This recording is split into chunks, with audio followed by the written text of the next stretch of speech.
saludamos a las 8 personas que están conectadas, Gisela, a Elisheva, Lenis, Majunco, a mi querida esposa también que está monitoreando, a Yehuda y a Luisa. A las 8 personas que están conectadas, un fuerte abrazo, muchísimas gracias por acompañarnos.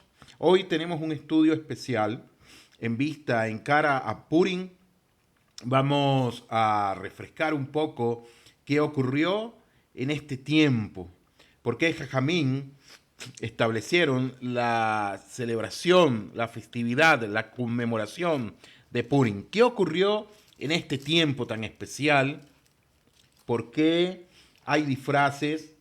¿Por qué hay bebida? ¿Por qué hay, como ustedes pueden ver en el flyer, las 4 alajot de Purim? Y lo más importante de todo, como enseña Rabbi Nachman mi Breslev, enseña en Jajamim, que Purim se cumple con alegría. Un mandamiento grande nos dio Rabbi Nachman y es Tami Besinja Misvah Gedola. Estar siempre alegre es una misvah muy grande, siempre estar alegre. Y hay 4 alajot importantísimas que se cumplen en Purim y es Megilá Esther, es decir, la lectura del libro de Esther, de la Megilá Esther, de un rollo kasher. Más adelante, Cabiajol, podemos estudiarlo también. Se lee en la noche y luego se lee en el día. Se da Mislo Amanot, perdón, dar manjares a los amigos, tiene alajot de cómo hacer esto. Se dan también matanola evionim, es decir, se dan regalos, matanola evionim, se dan regalos a las personas que uno conoce, etcétera, apoyar a los necesitados también, matanola evionim, personas que necesitan, incluso si uno no los conoce, es una costumbre en la mayoría de todos los hogares judíos. Nosotros tenemos una cupá, ya les voy a mostrar la cupá que nosotros tenemos.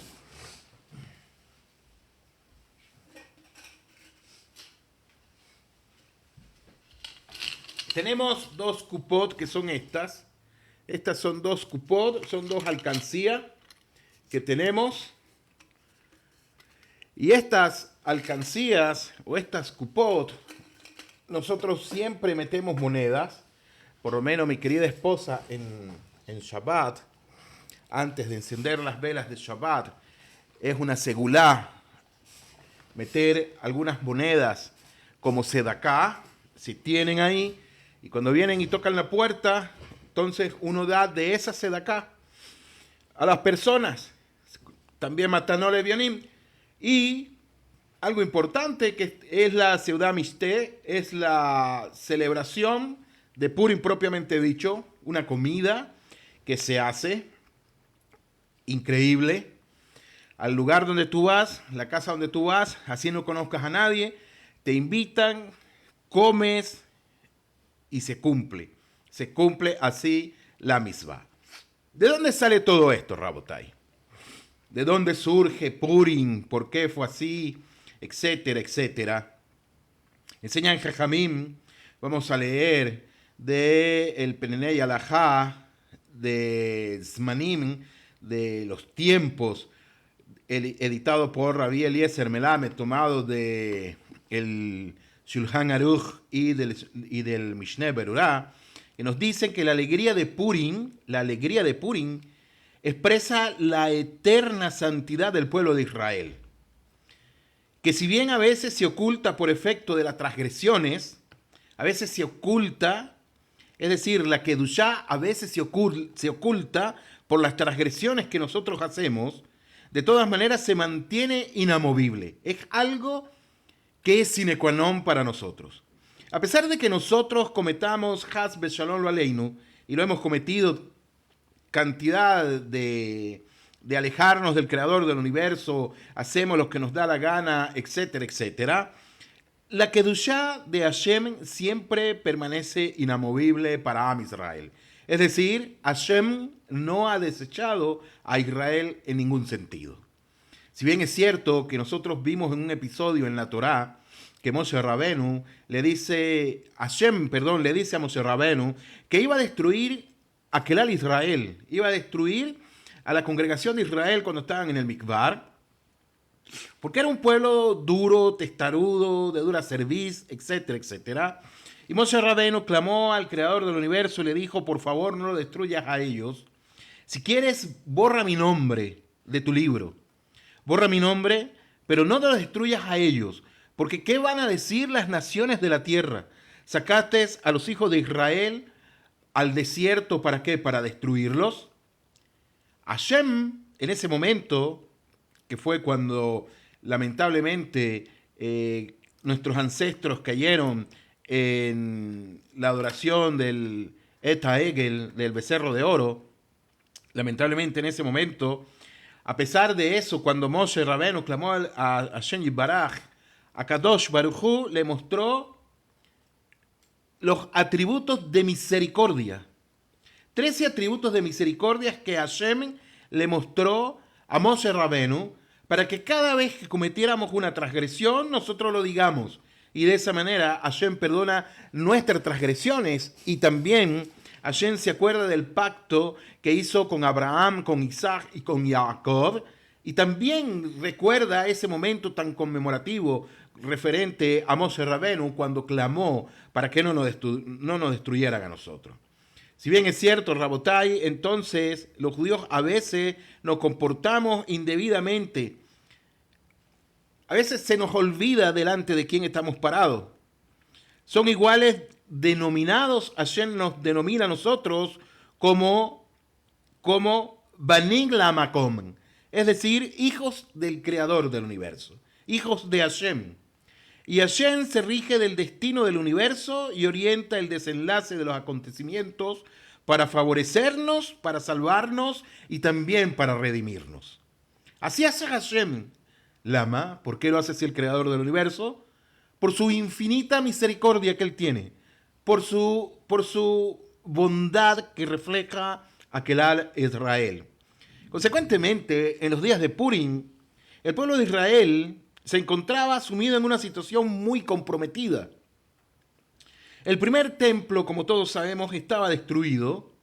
Los judíos habían salido al exilio, si bien Ciro, el rey de Persia, ya había publicado su edicto por efecto del cual instaba a los judíos a retornar a su tierra y reconstruir su santuario. Muy pocos de los exiliados que habían ido cautivos por Babilonia, por el imperio, habían retornado. Muy pocos habían retornado de ese exilio. Muchos se quedaron. El imperio persa estaba en su mayor esplendor en ese momento, y los judíos que habitaban a lo largo y ancho de su provincia se esforzaban por integrarse y mezclarse con los gentiles y conducirse como ellos. Algo interesante de lo que pasó aquí. Es decir, estos ancestros, estos correligionarios de nosotros en aquellos tiempos, a pesar de que Ciro había dado la orden, el rey de Persia, había dado la orden de que retornaran y reconstruyeran el segundo templo, que regresaran a su tierra, regresaran a su patria. Y ahí es cuando por primera vez se conoce a Kelal Israel como judíos, es la primera vez que se les llama judíos. Muchos se quedaron en ese lugar. Muchos querían ser como las naciones de la tierra. Muchos querían imitar las costumbres de los no judíos en ese momento, al punto que muchos estaban dispuestos a postrarse ante los ídolos. Muchos estaban dispuestos a cometer Abodá Zará, a olvidar su Yahadut, a olvidar por completo toda la esencia que ellos tenían como judíos. En la capital de ¿dónde? En la capital de Shushan. Los judíos participaron del banquete en ese momento. El rey Ahasveró, es decir, el rey Asuero, ofreció un banquete. Los judíos participaron de eso y vieron con sus propios ojos cómo los persas utilizaban los utensilios que fueron saqueados del Beit HaMikdash. Imagínense nada más este episodio que está ocurriendo. Los judíos que se quedaron, ¿qué hicieron? El rey Ahasverosh, ¿qué hizo? Hizo una festividad, y esa festividad duró muchos días, muchos días duró. Tomó todo lo que había saqueado del templo, los utensilios kadosh del templo, y utilizó esos utensilios que tenían kedushá, lo utilizó para el festín que él estaba ofreciendo, es decir, impurificándolo. No solamente eso, sino que los judíos que se quedaron en esa provincia, los judíos que se quedaron en Susán, ellos participaron también de esa calamidad. ¡Wow! Es increíble lo que ocurrió. ¿No les importó en lo absoluto a estos judíos, a esos ancestros, a esos correligionarios de nosotros? No les importó el Kabod Hashem. En lo absoluto. Quisieron asimilarse tanto, quisieron llegar a una conducta tanto que quería, a una conducta tanto de imitación a los no judíos, que se olvidaron de toda Kedushá, se olvidaron de todo Abodá Hashem, se olvidaron de todo lo que el Creador del universo había hecho por ellos, por sus ancestros, y dijeron, seamos uno más como lo son las naciones de la tierra. Tendrían sus argumentos, no lo sabemos, pero esto fue visto no con buenos ojos delante del Creador del universo, y más aún que tomaron los utensilios sagrados para usos profanos y sin embargo, ¿qué hicieron estos judíos? Lamentablemente, disfrutaban del festín. No les importó en lo absoluto. Imagínense ustedes al grado de tumá que cayeron, que no les importó que el rey Ahasverosh haya agarrado los utensilios del Mishkan, del Beit HaMikdash, los haya utilizado para la celebración que él hizo, los hayan purificado, y los judíos que estaban ahí no les importó. Participaron también de eso. Parecía que el gran ideal para el que había sido elegido el pueblo de Israel se extinguía poco a poco, tanto como la esperanza del retorno a Sion, y como consecuencia los judíos ya no traerían el mensaje divino a la tierra. Un acontecimiento que ocurrió en ese entonces, wow, una hecatombe que ocurrió ahí. Pero entonces, ¿por qué nosotros celebramos Purim? ¿Por qué nosotros salimos a la calle disfrazados? Tenemos yaín, tenemos vino, tenemos una seudá, como ustedes están viendo, tenemos en el flyer las 4 alajot de Purim, Megillah Esther, Mishlo Amanot, Matanola Evionim, tenemos una seudá. Y lo más importante, si usted lee detenidamente el flyer, seguramente usted me está viendo con su celular y lo ve muy pequeñito, yo aquí lo puedo ver un poquito más grande, se los puedo leer. Dice, en el día de Purim no olvides la sedaká, no olvides tu sedaká. Ayuda a los necesitados y suma misvot en esta gran festividad. Y por supuesto, entonces está un mensaje, si quieres mandar tu sedakot, tu ayuda a los necesitados de aquí, de Am Israel, e incluso a los chicos de la yeshiva donde yo trabajo, puedes hacer tu donación a través de PayPal. No hay ningún problema, puedes hacerlo ahí. Entonces, es una misvá todo esto, pero ¿por qué se establecen todas estas misvot si los judíos anteriores, nuestros hermanos, mis correligionarios, hicieron algo tan vil, algo tan bajo? ¿Por qué fue así? Majunco pone solo a los levitas fueron resguardados. No. También cometieron ellos abodá zará. También ellos hicieron lo malo. Solamente 2 personas se mantuvieron fieles al Creador del universo. Y esas 2 personas, ¿quiénes fueron? Fue Mordejai y Esther. Solamente ellos 2.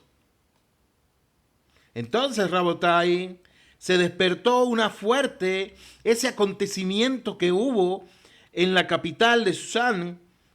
Hubo un clamor, hubo una acusación muy grande en la corte celestial contra el pueblo de Israel. En los cielos hay una corte celestial Y se levantó una acusación mucho más grande que la que habían hecho los judíos cuando salieron de la tierra de Egipto con el Ectaegel, mucho más grande con el becerro de oro. Y esa acusación llegó, por supuesto, al creador del universo, digámoslo de esta manera, ya que a pesar de que Hashem los había escogido de entre todas las naciones, les había entregado la Torá y había hecho reposar su divina presencia en su seno, los judíos se conducían como ¿qué? Se conducían como gentiles. Y esto, Rabotai, quizás le ayude a las personas que estén interesadas a hacer conversión al judaísmo. Quizás estas personas que estén interesadas a hacer conversión al judaísmo, este Shur les ayude. ¿Por qué?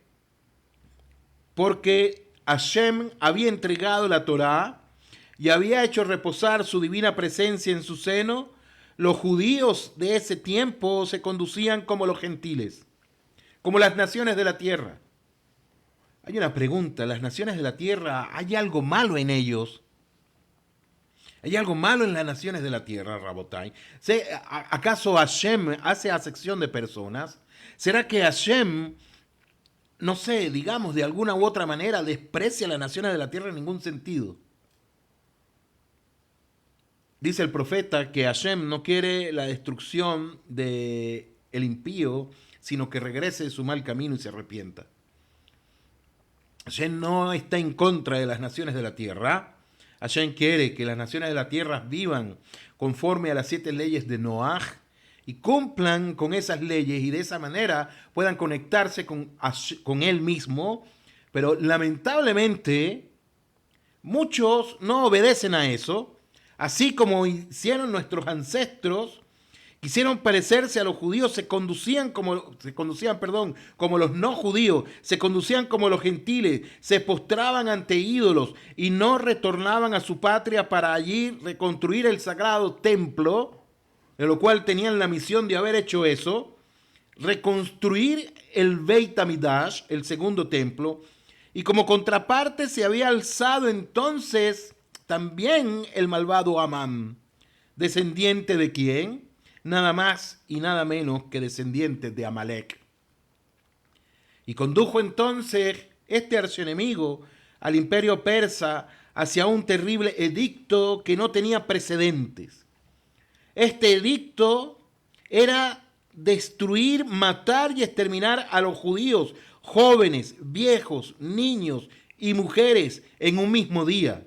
El día 13 del mes 12º, que es el mes de Adar, y tomar sus despojos como botín. ¡Wow! El día 13 de Adar, este enemigo nuestro, archienemigo, Amán, descendiente de Amalek, ¿qué hizo él? Fue una pieza, digámosla así, clave en todo este acontecimiento para querer destruirnos a nosotros. Ellos ya habían maquinado y habían dicho, los imperios antiguos quisieron destruirlos de una u otra manera. Quisieron destruirlos físicamente y no pudieron. Quisieron destruirlos espiritualmente, tampoco pudieron. Quisieron quitarle su herencia de su tierra y tampoco pudieron. Entonces, ¿qué vamos a hacer nosotros? Borremos a ellos de la faz de la tierra de una sola vez. Mujeres, niños, jóvenes, ancianos, a todos ellos, destruyámoslos de una vez. Wow, Rabotai. Interesante. Hubo judíos que criticaron en ese tiempo a Mordejai, que Mordejai es una pieza clave también en esto, en este acontecimiento, y le imputaron el haber provocado el edicto de exterminio con su obstinación al no postrarse ante el malvado Amán, provocando así su furia contra el pueblo de Israel. ¿Qué ocurrió ahí, Rabotai? Lo que ocurrió es que este Amán, este malvado Amán, que cada vez que nosotros escuchamos el nombre Amán, golpeamos algo, hacemos bulla para que su nombre sea borrado de la tierra, Dice nuestro Jajamín, y está escrito en la Megilá Esther, que Mordejai no se inclinaba ante él, y Amán cuando lo veía tenía furia, y él decía, ¿cómo es posible que esta persona no se incline delante de mí? Todo el mundo se inclina menos esta persona. Y esa era la furia que él tenía y quería destruir a Mordejai, juntamente también a los judíos que estaban con él. Y los correligionarios, los hermanos de Mordejai le decían, es por tu culpa que nos quieren matar a nosotros. Es por tu culpa que nos quieren destruir. Es por tu culpa que nos quieren exterminar. Pero esa no era realmente la culpa.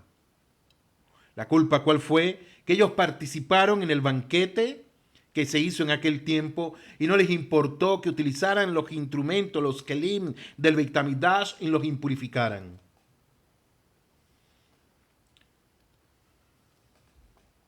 Entonces, Rabotai Beamorai, he aquí que a Kadosh Baruj Hu, la causa de todas las causas, no nos olvidemos de eso, que Hashem es la causa de todas las causas, anticipó la medicina a la enfermedad.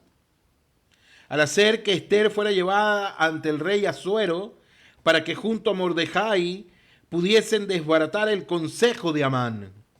Hashem, a pesar de que el edicto ya había sido firmado, ¿cómo así que el edicto había sido firmado?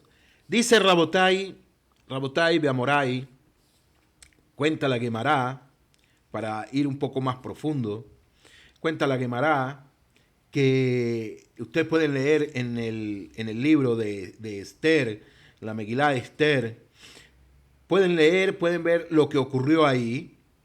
Se hizo una fiesta, se mandó a llamar a la reina que estaba antes, a la reina Basti. Ella no quiso presentarse ante el rey, etcétera, etcétera. Luego pidieron entonces que ella muriera, llamaron a todas las doncellas de aquel tiempo y entre ellas estaba Esther. ¿Qué hizo ella? Se presentó, también tuvo que presentarse, era una mujer muy linda, muy hermosa y quedó. El rey de ese momento la agarró como su mujer. Se dictaminó entonces el exterminio de los judíos y le echaban la culpa a Mordejai en ese momento. ¿Qué ocurre después? La parte que está escondido de todo esto, Rabotai Beamorai, es que Hashem había firmado en el cielo, por decirlo de alguna manera alegórica, Hashem había sellado el exterminio de los judíos por lo que habían hecho de querer parecerse a las naciones de la tierra. Lo había firmado como tal. ¿Y dónde nosotros lo vemos? ¿Dónde vemos eso? Nos dice la Guemará que nosotros lo vemos en el libro de Esther, en la Megilá de Esther, que cuando Ahasverosh, él coloca su sello sobre el documento de exterminio de los judíos que Amán había pedido, cuando el rey coloca ese sello, ya no había vuelta atrás. Según la ley de Meda y Persa, de los persas en ese tiempo, ya no había vuelta atrás, no se podía derogar ese edicto como tal, y ustedes conocen la historia. Entonces, ¿qué significa esto? Jajamín nos enseñan que de la misma manera el creador del universo en los mundos supraterrenales, tomando en consideración lo que está escrito en el Zohar, como enseña el Arizal, Seher Sadil Ibrahá, que cuando ocurre algo aquí en la tierra es porque ya ocurrió en el cielo, es decir, lo que está ocurriendo aquí en la tierra es una sombra de lo que ocurrió en los mundos superiores. Consecuentemente, ese edicto que ya había sido firmado aquí en la tierra, en el cielo ya se había firmado, ya se había sellado y sellado con sangre. De manera tal, Rabotai, que entonces estaba presente Eliyahu Hanavi, y Eliyahu Hanavi vio todo lo que estaba ocurriendo. Eliyahu Hanavi se le aparece a Mordejai, y Mordejai va por las calles de Susán, va clamando, va llorando, se vistió de cilicio, etcétera, etcétera.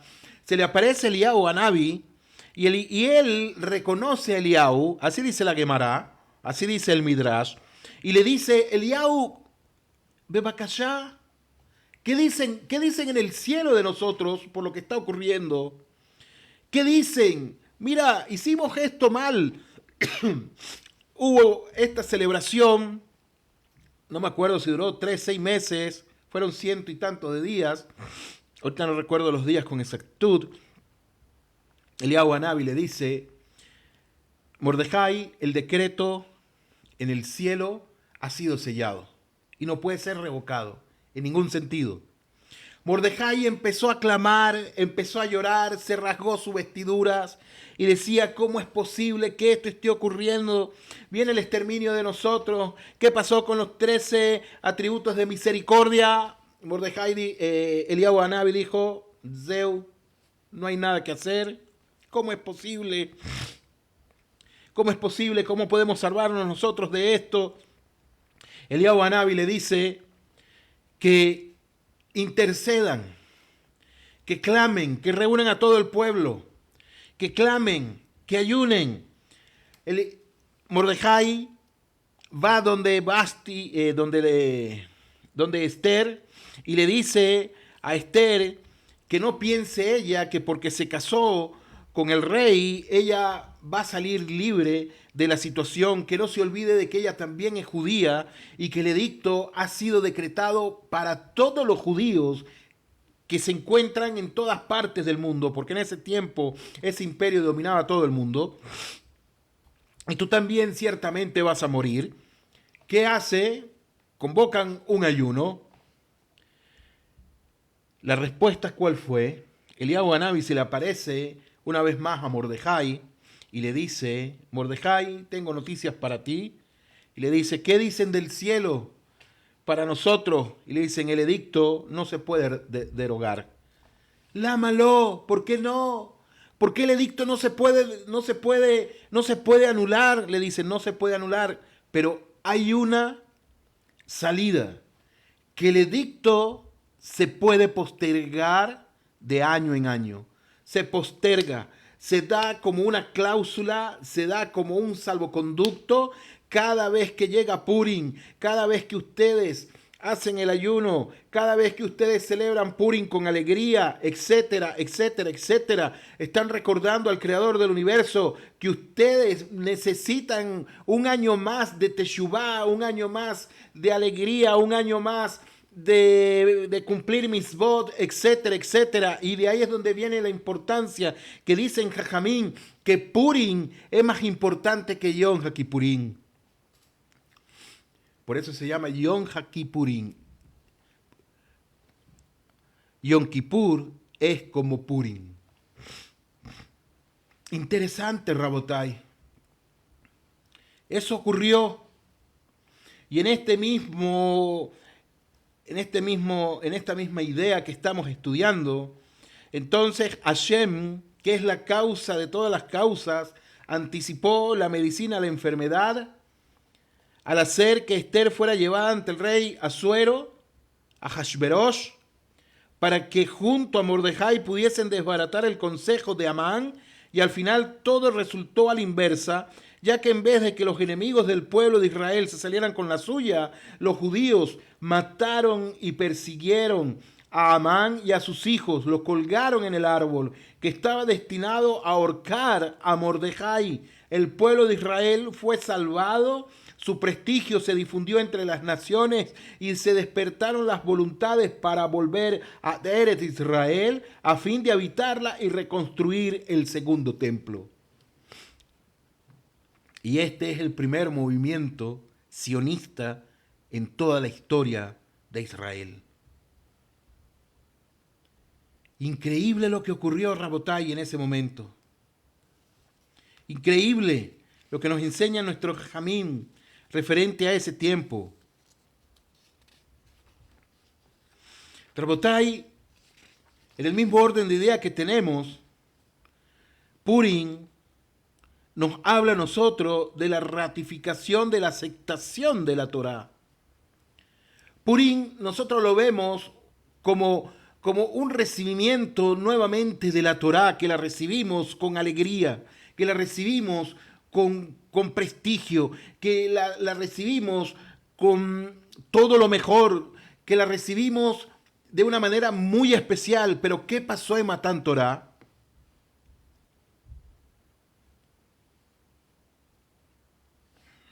Tengo algo aquí, Rabotai, perdón. ¿Qué pasó en Matán Torah, Rabotai? Algo interesante. En Matán Torah dice los Mefarshim que Ribonos en Olamen obligó a los judíos, obligó a Kelal Israel a recibir la Torá. Dice el Midrash que Hashem les dijo, si ustedes no reciben la Torá, esta montaña que está aquí caerá sobre sus cabezas y los aplastará a todos. Díganme ustedes, ¿quién va a recibir una Torá con alegría así? De hecho, cuando se dio la Torá, Matán Torá, hubo truenos, relámpagos, centellas, etc. El mundo entero hizo silencio. Los judíos, Bené Israel, en ese tiempo, ellos recibieron 2 mitzvot, morían, resucitaban, escuchaban la segunda, murieron, resucitaron nuevamente, hablaron con Moshe, rega Moshe, espérate un momento, ¿sabes qué? Eso de morir y resucitar, esa experiencia es muy extraña para nosotros. Veían las palabras volando en todas partes y dijeron, ya va, eso es algo muy apoteósico para nosotros, Moshe, habla tú con Hashem y que por medio de ti, entonces danos la Torá. Ellos tenían miedo de recibir la Torá. Pero en Purim, Rabotai, es una ratificación de la aceptación de la Torá con alegría.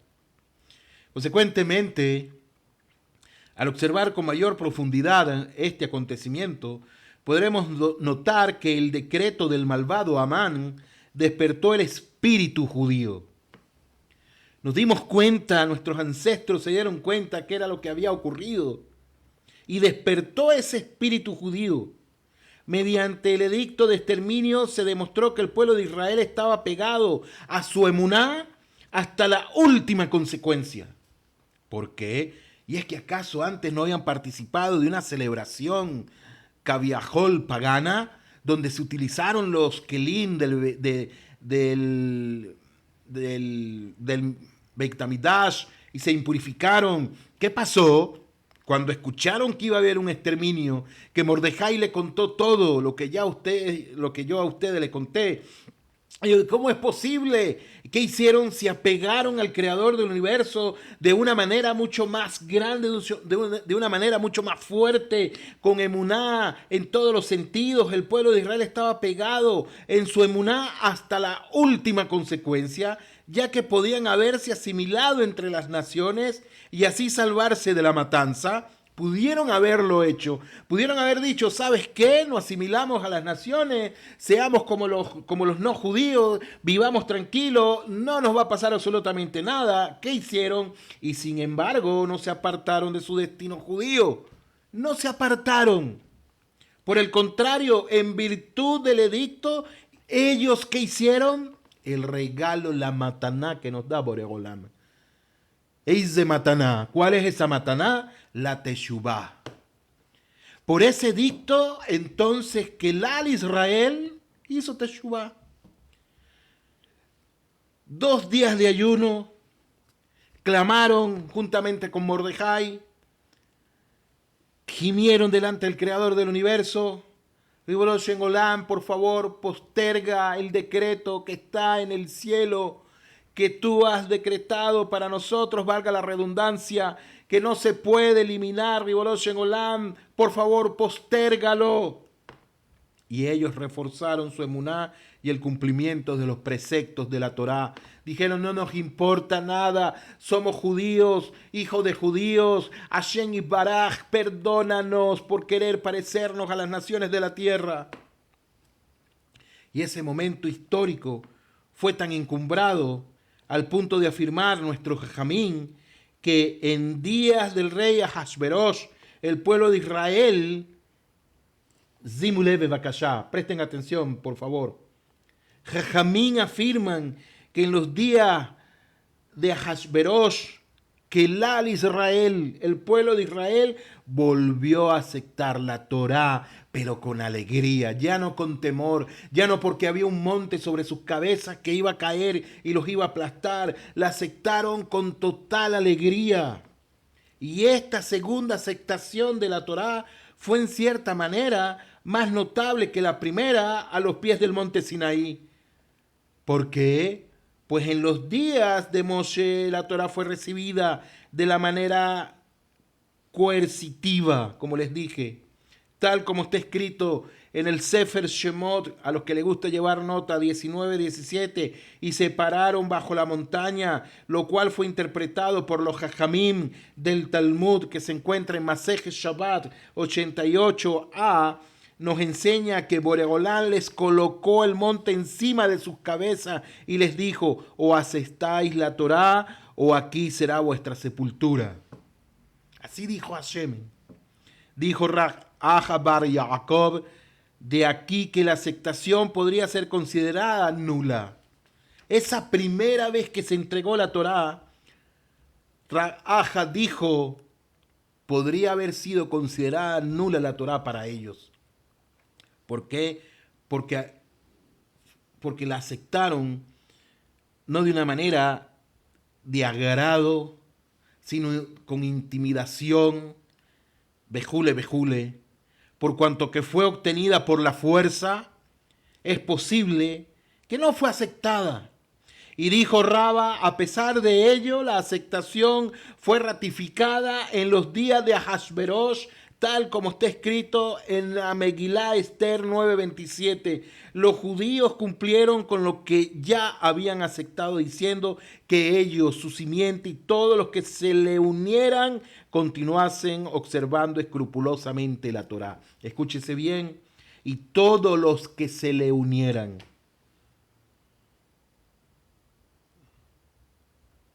Los conversos de corazón sincero que también se le unieran, observarían escrupulosamente la Torá. De manera tal, Rabotai,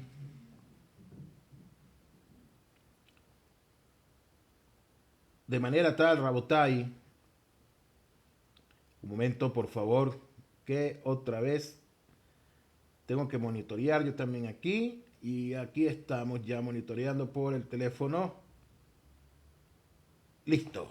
De manera tal, Rabotai, que dice nuestro Jajamim, muchos interpretaron que la posición de la aceptación de la Torá con un monte encima que amenaza con aplastar a los judíos se trataba de una metáfora en el sentido espiritual, por cuanto que la secuencia tan impresionante de milagros que salvó a los judíos de Israel desde la salida de Misraín, pasando por el Yam Suf, es decir, por el cruce del mar de los juncos, no es el mar Rojo, hasta la revelación del Sinaí, no permitía o no dejaba la posibilidad de declinar el ofrecimiento divino. De todas maneras, quedaba en pie la pregunta de si una vez que el pueblo de Israel se alejase de los eventos y las maravillas del desierto, seguirían apegados a Boregolán y a su Torá. Y efectivamente este apego conoció altos y bajos hasta que llegaron los días de Purim, en los que quedó totalmente claro que el vínculo del judío con su emuná, con su Torá, es absoluta. ¿Qué les parece eso? Eso es lo que nos refleja a nosotros Purim. Pero también, Rabotai, ese es algo para hablar referente a la celebración de Purim. Pero Purim también nos habla a nosotros de la alegría y de la generosidad.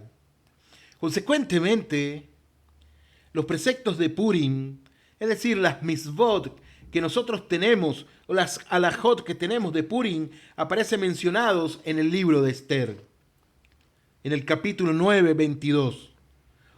Dice de la siguiente manera: un mes que se convirtió para ellos de pesadumbre, es decir, en este mes de Adar, que era un mes de oscurantismo, era un mes de pesadumbre, era un mes donde no sabíamos si íbamos a seguir viviendo o íbamos a morir, bejule, se convirtió en un mes de júbilo. Por eso decimos Marvim Besinja, que se incremente la alegría. Por eso en este mes Es prohibido que nosotros andemos tristes, que andemos molestos, que andemos peleando con otro judío, etcétera, etcétera. Está prohibido, Rabotai. Incrementar la alegría, el entusiasmo de cara a Purim. Ya nos vamos a acercar también a Pesach, Baruch Hashem, la primera de las festividades que marca esos tres acontecimientos, Sheloshei Regalim, de una manera especial todos los años. Entonces, en un mes de júbilo y de un tiempo de duelo a día festivo, día de enviarse porciones de comida los unos a los otros y dádivas a los pobres, como ustedes pueden verlo en el flyer. Mishlo Amanot y Matanot Laevionim. El alegrarse en Purim, Rabotai y Beamorai es un precepto muy singular y viene a manifestar los aspectos físicos y materiales de la vida. Así como el edicto de exterminio fue apuntado contra las almas y contra los cuerpos, de la misma manera la alegría festiva debe incluir a ambas, es decir, ambas áreas de la existencia, el cuerpo y el alma. ¿Por qué? Porque recordemos, Amán en qué quería destruir nuestro cuerpo y quería destruir también nuestras almas. Y por eso en esta celebración están unidos alma y cuerpo también. Megilá Esther, alma.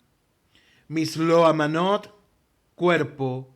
Matanot Laevionim, cuerpo. Seudá, cuerpo. Pero si nosotros hablamos de las tefilot que hacemos, Alanisim, que decimos alma también, el rezo que hacemos es alma. Y ahí se une, podríamos decirlo, cielo y tierra. Es así que además de la lectura de la Megilá, Rabotai, Beamorai, que expresa el aspecto espiritual de la persona, existe el precepto de celebrar un banquete con comida y bebida en abundancia. Se pone especial énfasis en beber vino hasta perder algún grado de conciencia. Escúchese bien, algún grado de conciencia. No es que la persona se va a emborrachar y va a estar tirado en el piso y va a estar botando cosas por la boca para no decir la palabra tan fea que suena, etcétera. No, ese no es lo ideal como tal. Hay quienes los hacen, no los juzgamos, yo no los juzgo. Silencio. No juzguemos nosotros. Consecuentemente, para así expresar que el pueblo de Israel es Kadosh y que incluso está de inconsciencia, incluso en este estado de inconsciencia, los judíos se mantienen conectados y apegados a Ribono Shel Olam. De manera tal, Rabotai, que la alegría debe ir acompañada de un incremento del amor y la unidad entre todos los miembros del pueblo judío. Y esa es definitivamente la verdadera alegría que expresa el carácter expansivo y amplio de el amor al prójimo. Beahabta lereija kamoja. Por el contrario, quien come y bebe solo es una persona limitada, concentrada únicamente en la satisfacción de sus propias posesiones y por lo tanto nunca va a poder conocer la verdadera alegría.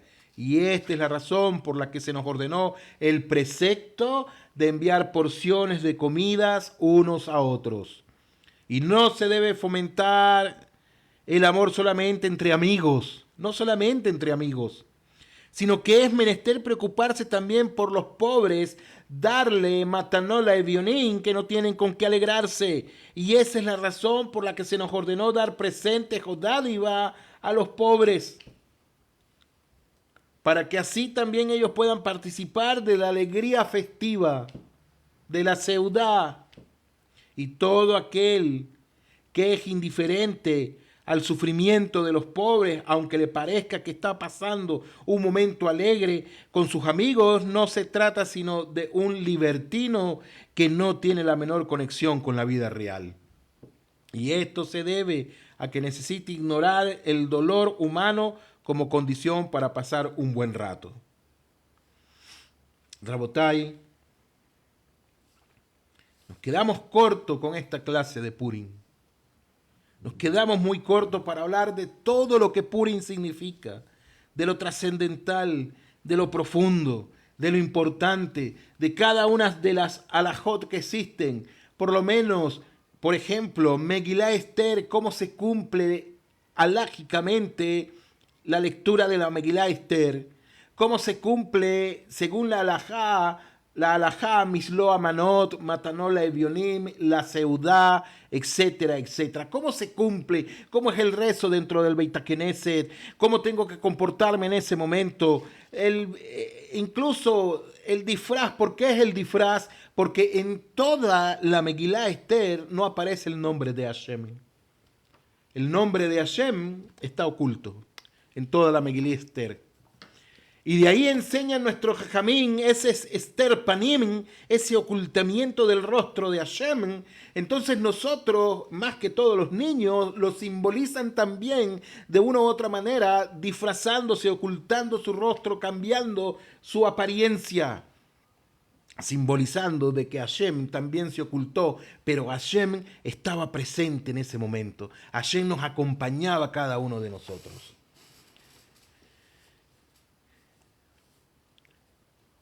Y eso es lo importante, lo más hermoso de lo que nos acercamos a esta celebración de Purim. Y tal vez usted se preguntará, ¿el Noahida puede celebrar Purim como tal? ¿Puede observar Purim? ¿Qué puede hacer el Noahida? Seguramente, Rabotai, el Noahida puede, no digamos celebrar Purim a la manera que nosotros lo hacemos. No es que el Noahida va a decir, vamos a hacer nuestro Purim, porque no sería lo correcto. Pero de una u otra manera, si ellos quieren conmemorar el milagro que Hashem nos hizo a nosotros, hay jajamín que dicen que pueden también tener algún tipo de celebración en conmemoración de la victoria que Hashem le dio a los judíos en aquellos tiempos. Pero ese es otro tema, Rabotai. Ese es un tema de las 7 leyes de Noaj, de estudiarlo con profundidad, qué pueden ellos celebrar, qué no pueden celebrar, cómo pueden celebrarlo, etcétera, etcétera.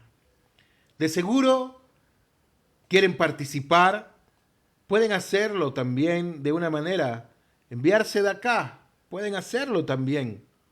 En eso no hay problema. Pueden ellos clamar a Hashem, pueden pedirle a Ribono Shel Olam, en ese momento también, en este mes de Adar, pueden clamar a Hashem con todo su corazón, en la lengua que ustedes tienen.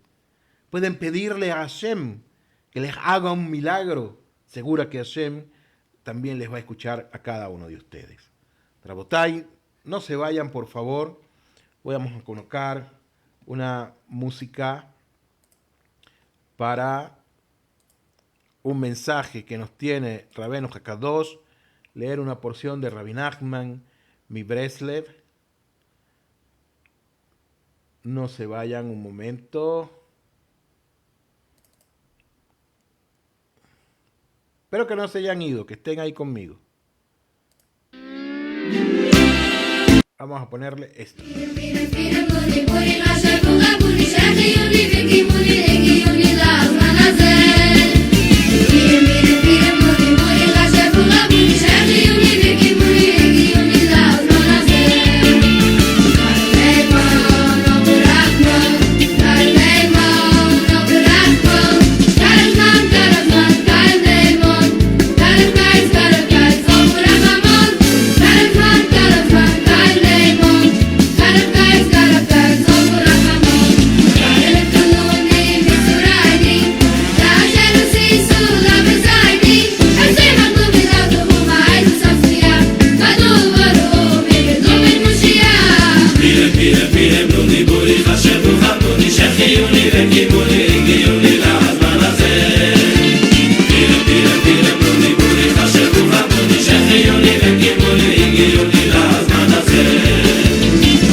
Bueno, Rabotai, la verdad es que un mes donde debemos estar siempre alegres, siempre contentos. Tami Besinja, Misba Gedola, siempre alegre, un mandamiento grande, estar siempre alegre, que no haya ningún tipo de molestia, luchar en contra de eso, alejarlas de nosotros, no va conmigo, cuando vengan esos pensamientos extraños, decir, riguroso en Holanda, no tengo tiempo para eso. La sabiduría de Rabbi Nachman del día de hoy es la siguiente. Cuando una persona no era la que correspondía para el día de hoy, estamos en el inciso número 20 de Sijot Haram, y dice, cuando una persona está siempre alegre, le es más fácil reservar un tiempo cada día para expresar sus pensamientos frente a Hashem, con el corazón contrito. Pero si está deprimido, es muy difícil aislarse y hablar con Hashem. Consecuentemente, es necesario esforzarse siempre para estar alegres, especialmente durante la plegaria. Dijo el Rebbe, que la verdadera felicidad es una de las cosas más difíciles de obtener en el servicio a Boreolam. Dijo otra vez que parece imposible lograr felicidad sin algo de tontería. Es necesario entonces hacer ¿qué? ¿Qué es eso de tonterías? Es necesario entonces recurrir a todo tipo de actos tontos si es la única manera de alcanzar la felicidad. Es decir, que si voy a hacer, va a sonar un poquito grotesco, si voy a hacer payasadas para reírme de mí mismo, entonces hagamos payasadas para reírnos de nosotros mismos y de esa manera estar alegres. Así dice Rabbi Nachman, cuando la persona alcanza la verdadera alegría, Hashem mismo vela sobre ella y la protege de la impurificación sexual. Es una segulá muy grande estar siempre alegre. ¿Quieres una segulá? Estar siempre, siempre alegre. ¿Y quieres una segulá dentro de una segulá? Haz tonterías para reírte de ti mismo y acordarte de esas tonterías que hiciste. Y cuando vayas en el autobús, en el auto, donde estés, te rías tú solo de lo que hiciste. Y esa alegría, cuando tengas esa alegría, entonces clama a Hashem. Rabotai, muchísimas gracias por conectarse. Que tengan un lindo comienzo de mes, una linda semana, todo lo mejor. Desde aquí, desde Jerusalén, para ustedes muchas bendiciones. Gracias por conectarse. Un fuerte abrazo. Les aprecio a cada uno de ustedes, a los que se conectan, a los 13 que están conectados. Todo lo mejor. Muchas bendiciones, bendiciones, bendiciones cuantiosas. Que haya Shefa Minashamayim. Shefa es que haya mucha abundancia sobre ustedes en este mes. Que haya Parnasá Tová, Refuá Shelema, Marvin Besinjá, Aslajá Tová, Nesia Tová para los que viajen, que su clamor sea escuchado en el cielo, que venga la Yeshua pronto en sus vidas, como en los tiempos antiguos que vino para nosotros en los tiempos pasados de referente a Purim, también para ustedes, Rabotai. Siempre haciendo lo que es bueno delante del Creador del universo, alejando de nosotros todo tipo de abodá zará, todas cuestiones extrañas, desechémoslo y busquemos a Hashem, como ese consejo que me dio mi querido Rab Yair Halach, que sirvamos a Hashem como Él quiere que nosotros le sirvamos y no como decimos nosotros. Un fuerte abrazo para cada uno de ustedes. Ahí está el flyer. Voy a subir el shiur a la página web para que lo vuelvan a repasar. Si quieren mandar su sedaká, con mucho gusto, pueden enviarlo. La sedaká la vamos a dar en el lugar donde yo trabajo, que es en la yeshiva Or Jajain del rabino Elbas. Pueden buscarlo por internet. Y ahí van a ver la yeshiva. Tiene una página web del Rab de su yeshiva. Todo lo mejor para ustedes. Un fuerte abrazo. Cuídense mucho. Bezrat Hashem. Nos vamos a ver mañana. Quizás estudiemos otro poco referente a Purim. Si no, seguimos entonces con nuestro estudio de El Derech Hashem. No se lo pierdan. Hasta la próxima.